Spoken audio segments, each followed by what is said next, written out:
फतेहपुर जिला विस्तृत न्यायालय से गैंगस्टर मामले को लेकर अपराधियों को दोषी करार दिया गया है और उनको सजा सुनाई गई है। हमारे साथ बातचीत करने के लिए गैंगस्टर के सरकारी अधिवक्ता हैं, उनसे हम जानना चाहेंगे किस तरीके से पूरी प्रक्रिया हुई, किस तरीके से सजा दी गई। अमरजीत भारती जी, आपका स्वागत है। और एक चीज जानना चाहेंगे, आज एक बहुत अहम फैसला आया है, किस तरीके का मामला था और पहले तो आपने बताइए घटनाक्रम क्या था, किस तरीके से घटना किया गया था। पिंकी थाना के अंतर्गत ग्राम जलालपुर में नवाब शेख के लड़के रेहान जो 9 वर्ष का था, वो अपने घर के बाहर खेल रहा था। उसको उसी गांव के इसरार अंसार, वो बउहा का सोहन, ये लोग मिलके उसका अपहरण कर लिए और अपहरण करने के बाद फिरौती की 5 लाख रुपए की रकम की मांग की और फोन किया, कहा कि अगर 5 लाख रुपए नहीं दोगे तो तुम्हारे बच्चे की इसके बाद वादी ने तुरंत पुलिस को सूचना दिया। उसकी एफआईआर पंजीकृत हुई। एफआईआर पंजीकृत होने के बाद उस पर कार्रवाई तुरंत हुई और कार्रवाई होने के बाद ये लोग गिरफ्तार हुए। 3 लोग गिरफ्तार होने के बाद इनकी निशानदेही पे उसी गांव के जलालपुर के चुग्गन के घर में जमीन में गाड़ के रेहान को गला दाब के मार के जमीन में गाड़ दिया गया। तो उसके लाश बरामद हुई। इसके बाद इन लोगों के ऊपर सेशन केस दर्ज हुआ 302, 201 और आईपीसी की धारा के बाद इनके द्वारा जो गैंग बना के कार्रवाई की गई थी, अपराध किया गया था, गैंगस्टर की कार्रवाई, उसमें इन लोगों को सजा। अच्छा, एक चीज ये भी जानना चाहेंगे, इस तरीके की घटनाएं होती हैं, समानता न्याय प्रणाली उसमें काम करती है और दूसरे को सजा दी जाती है। ये जो पूरा मामला हुआ, जो पूरा घटनाक्रम हुआ, इसमें ये जो जितने आरोपी थे इसमें, इनको किस तरीके के तहत इनकी जांच हुई, क्या इनसे खोजबीन की गई, कौन से जो है तकनीक रही, क्या उसमें फॉरेंसिक टीम की गई थी, क्या उसका पोस्टमार्टम हुआ था, तो पोस्टमार्टम के रिजल्ट हुआ था, क्या कोई पैनल बनाया गया था, किस तरीके से अपराधियों को पकड़ने का काम किया गया। क्योंकि इन लोगों ने एक गंभीर अपराध किया था और इनकी निशानदेही पे लाश बरामद हुई और जब ये घटना हुई तो पूरे गांव और आसपास के ग्राम में लोगों ने अपने बच्चों को स्कूल भेजना बंद कर दिया और बड़ा डर और भय का माहौल व्याप्त हुआ और लोक व्यवस्था छिन्न भिन्न हो गई।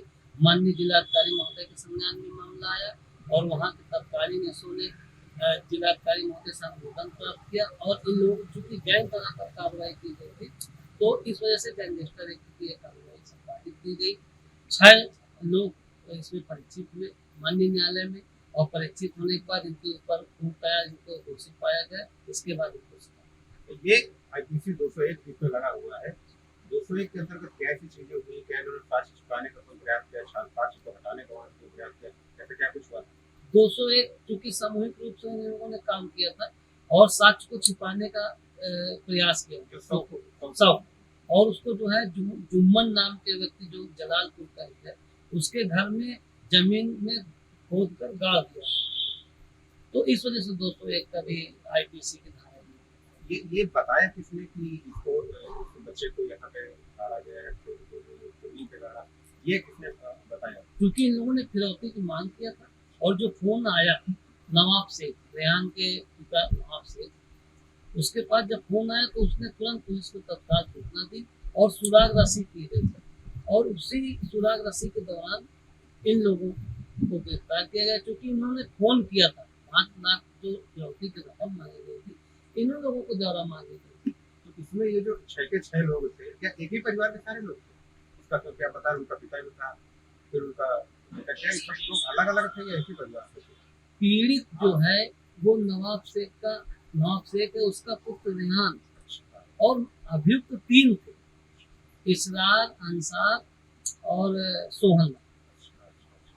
3 मात्र 3 तो इनके खिलाफ विधिक कार्रवाई हुई, गिरफ्तार हुए, जेल गए, फिर पूरी प्रक्रिया चली, फिर उनको सजा सुनाई गई।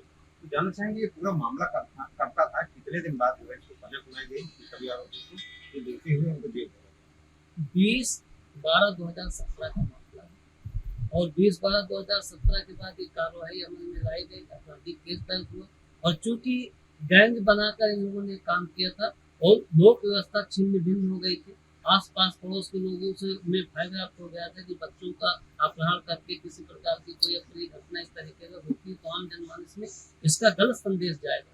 तो इस वजह से इन लोगों के ऊपर गैंगस्टर क्या क्या सजा दी गई इन सारे आरोपियों को?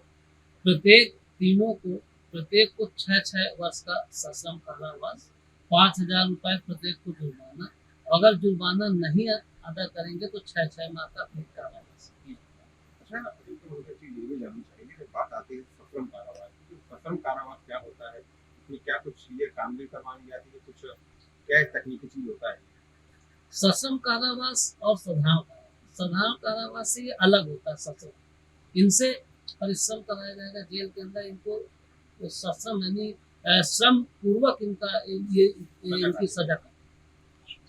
तो आपने सुना ये थे अमरजीत भारती जी, जिन्होंने बताया कि गैंगस्टर मुकदमे के तहत जो है 3 आरोपियों को इस पूरे मामले के तहत रखा गया। उनकी पहचान की गई, शव बरामद हुआ, बच्चे का शव घर में जमीन के अंदर गाड़ दिया गया था, यानी कि शव को जो छुपाया गया कहीं न कहीं ये उनको था कि अगर शव पता चल जाएगा तो ये पकड़े जाएंगे, लेकिन अंततः पकड़े गए, क्योंकि अपराधी चाहे जो चाहे जितना जो सातिर क्यों ना हो, कहीं न कहीं पकड़ा जरूर जाता है। और इस पूरी कानूनी व्यवस्था के तहत, एक न्यायिक प्रणाली के तहत आज उनको सजा सुनाई गई। 6 वर्ष की उनको सजा दी गई, सश्रम कारावास दिया गया है, जुर्माना भी हुआ है। और सबसे बड़ी चीज है कि अगर जुर्माना उन्होंने नहीं दिया तो ये सजा और बढ़ जाएगी। तो कुल मिलाकर के न्यायिक प्रणाली जो है लगातार काम कर रही है और फतेहपुर में लगातार अपराधियों को जेल भेजा जा रहा है। उनका जो वास्तविक स्थान जो होना चाहिए वहां पर उनको भेजा जा रहा है और एक व्यवस्था के तहत पूरी न्यायिक प्रणाली चल रही है फतेहपुर में। और जिस तरीके से अमरजीत भारती ने बताया कि कानून व्यवस्था को लेकर के तमाम चीजें हुई, तमाम तरीके से न्याय प्रणाली के तहत उनको लाया गया, गिरफ्तार किया गया। गिरफ्तार करने के बाद सुनवाई हुई, सुनवाई के बाद उनके ऊपर धाराएं लगी, धाराओं के फिर जो है ट्रायल चला, ट्रायल के बाद ये जो आज परिणाम निकल के आया। तो कुल मिलाकर के न्यायिक व्यवस्था को लेकर के लगातार अपराधी चाहे जितने भी साथी तरीके से काम करते रहे, लेकिन उनको सजा दी जाएगी और कहीं न कहीं उनको जो वास्तविक उनका स्थान है, जो जेल है, वहां पर उनको भेजने का काम लगातार किया जा रहा है। फतेहपुर से डेली इंसाइडर के लिए आशीष सिंह। यूपी और देश दुनिया की तमाम ताजा तरीन खबरों के लिए गूगल प्ले स्टोर से आज ही डाउनलोड करें हमारा तेजी से उभरता न्यूज ऐप डेली इंसाइडर।